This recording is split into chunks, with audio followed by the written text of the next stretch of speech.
નમસ્કાર મિત્રો. રક્ષાબંધન આપણા ધર્મનો એક મહત્વનો તહેવાર.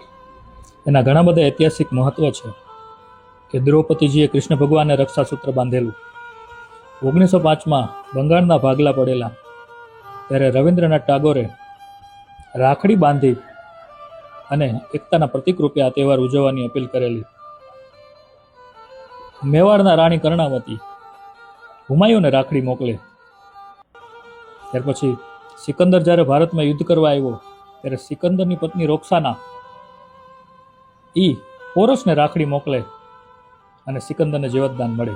તો ઘણા બધા ઐતિહાસિક મહત્વ છે, પણ વધારે વાત નહીં કરતા. ભાઈ અને બેન લાગણીનું પર્વ કે હેત જેનું હેમાળું અને કાળજાની કોર, બેનડી તારા પ્રેમનો નો આવે અંત કે પોર. અન્ન ન માગે આંબલો અને વસ્ત્ર ન માગે વાસ, બેન માગે વીરા તારું આયુષ્યની આસ. આપ સૌને રક્ષાબંધનની ખૂબ ખૂબ શુભકામના.